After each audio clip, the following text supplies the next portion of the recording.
The rise of nationalism in Europe. इसके जो 25 important points है मैंने उसे नोट कर लिया है और हम इसे अभी डिस्कस करेंगे इस वीडियो में। Nationalism is a feeling of unity and the loyalty towards our nations. Nationalism जो है वो क्या होता है कि जो हमारी फीलिंग होती है unity and loyalty towards one's nation, एक नेशंस के लिए हमारी लॉयल्टी और यूनिटी कहलाती है, जो नेशनलिज्म के बारे में बताया जाता है। तो हम नेशनलिज्म की जब भी बात करते हैं तो ये जो है हमारी फीलिंग होती है यूनिटी एंड लॉयल्टी के बारे में। ड्यूरिंग द 18th सेंचुरी में Europe was divided into many kingdoms. Europe क्या था, मेनी किंगडम्स में डिवाइड कर दिया गया था, जैसे डचेस हो गया एंड द टेरिटरीज, और डिफरेंट डिफरेंट जो है टेरिटरीज, उसमें इसको यूरोप को डिवाइड कर दिया गया था। The French revolution 1789 played a major role. जो फ्रेंच रेवोल्यूशन हुआ था 1789 में, उसका एक बहुत ही इंपॉर्टेंट रोल है। इसमें क्या हुआ था, major role in spreading the nationalism. तो ये बहुत ही मेजर रोल निभाया था, जो नेशनलिज्म जिस तरह से वो फैलाया गया था, कैसे कह सकते हैं, स्प्रेडिंग नेशनलिज्म में जो फ्रेंच रेवोल्यूशन था उसका एक बहुत इंपॉर्टेंट रोल था। द रेवोल्यूशन इंट्रोड्यूस, ये जो रेवोल्यूशन है इंट्रोड्यूस किया गया था किस किस चीज़ों में, ideas of liberty. Ideas of liberty हो गया, फिर इक्वालिटी हो गया एंड फर्टर्निटी। ये जो इंपॉर्टेंट चीज़ें हैं, जो ideas of liberty, equality and fraternity, so इन चीज़ों को इसमें क्या हुआ था, इंट्रोड्यूस किया गया था इस रेवोल्यूशन में। French revolutionaries declared that, French revolutionaries ने इन्होंने डिक्लेयर्ड किया था कि sovereignty belong to the people. जो मतलब एकता है वो उनका एक मतलब लोगों की तरफ से ही बिलोंग करता है। Of new French national identity, a new French national identity was the created through the common laws and the institutions। तो इस तरह से जो नए नए जो है फ्रेंच नेशनल जो आइडेंटिटी जो है वो क्या लाए गए, वो common laws and common institutes के according.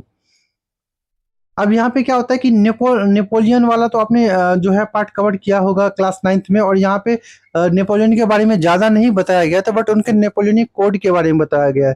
The Napoleonic code 1804 abolished the privileges based on the birth।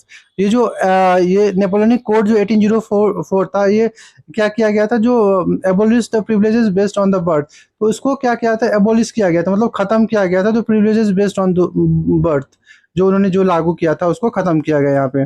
Napoleon Napoleon क्या हुआ, इंट्रोड्यूस किया उसने administrative reforms in the conquered regions. तो वो एक तरह से इंट्रोड्यूस किया गया था कि वो एडमिनिस्ट्रेटिव रिफॉर्म्स है, किस वजह से, जो कनकरिंग जो है जो रीजन्स को वो जो जीत रहा था उसमें वो इंट्रोड्यूस किया गया था। Many people welcomed French reforms. जो बहुत सारे लोगों ने क्या किया, वेलकम किया फ्रेंच में जो रिफॉर्म स्टार्ट हुआ, रेवोल्यूशन स्टार्ट हुआ। But later opposed French domination में, उसके बाद क्या किया गया था, फिर बाद में जाके फ्रेंच डोमिनेशन का यहाँ पे अपोज भी किया गया था। आफ्टर नेपोलियंस डिफीट, इस तरह से मिलकर वो लोग क्या करते हैं, नेपोलियन को डिफीट करते हैं। Then Congress of Vienna 1815 was held. तो कांग्रेस ऑफ वेनिया जो है आपका 1850 वाज हेल्ड, तो ये बनाया गया। The Congress was led by the Clemens von Metternich. ये जो कांग्रेस किनके द्वारा लीड किया गया था, क्लेमेंस वन मैट्रिंच के द्वारा कांग्रेस को मतलब बढ़ाया गया आगे। इट एम्स, इसका जो एम था वो क्या था, it aim was to restore monarchies and maintain the political stability. इनका जो काम था वो क्या था, फिर से दोबारा मोनार्कीज जो है उसको मतलब लाया जाए, और फिर से जो पॉलिटिकल जो स्टेबिलिटी है उसको फिर से मेंटेन किया जाए।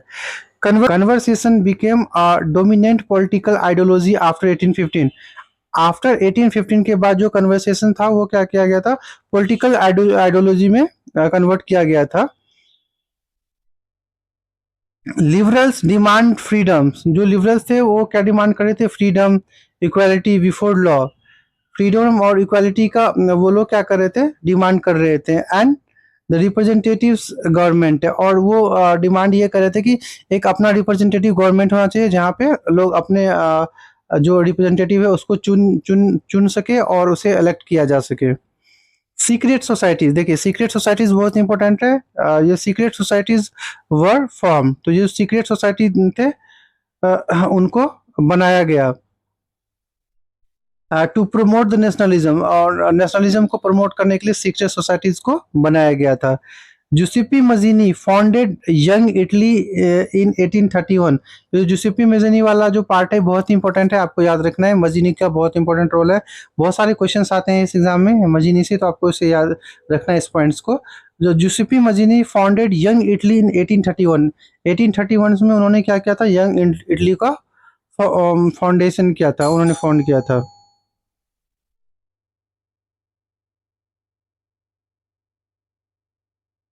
Mazzini believed that nations should be united and independent.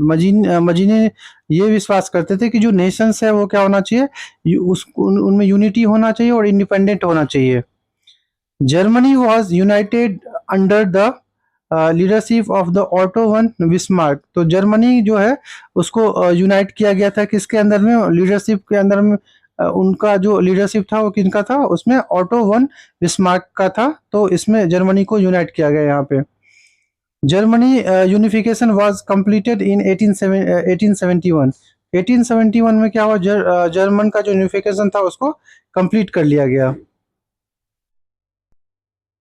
Italy was unified through the efforts of the Mazzini, Count Camillo di Cavour and the Giuseppe Mazzini। तो इस तरह से इटली जो है वो जो है यूनिफाइड किया गया था किसके अकॉर्डिंग, जो मजीनी हो गए, फिर द काउंट कैमिलियो हो गया, डी कैवर एंड द जुसेपी गैरिबेल्डी है बाल्डी, इनसे मिलके फिर क्या होगा, किया गया था, इटली को यूनिफाइड किया गया था।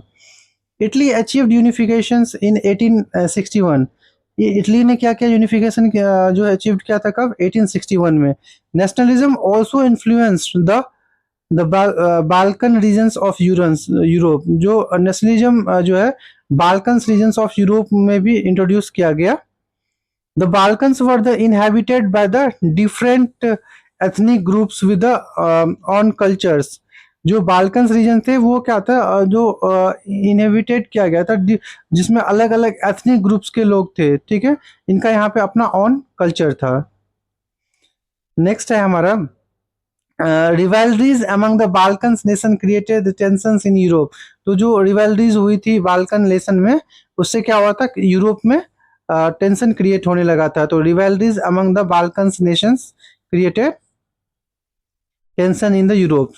नेक्स्ट पॉइंट हमारा aggressive nationalism in the Balkans. जो अग्रेसिव नेशनलिज्म जो बाल्कन्स में हुआ वो contributed to the outbreak of the world war one. तो वर्ल्ड वॉर वन के बाद क्या हुआ, वर्ल्ड वॉर वन कब हुआ था, 1914 में। तो उसके बाद में यहाँ पे क्या हुआ था, एग्रेसिव नेशनलिज्म जो है कंट्रीब्यूट किया गया था, ठीक है। तो ये सारे जो इम्पोर्टेंट पॉइंट है आपके लिए बहुत ही ज़्यादा इम्पोर्टेंट है पॉइंट के एग्जाम ऑफ व्यू से।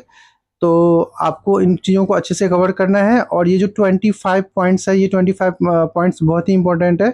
इसमें वो सभी फैक्ट्स लिया गया है जो इस चैप्टर में अवेलेबल है। तो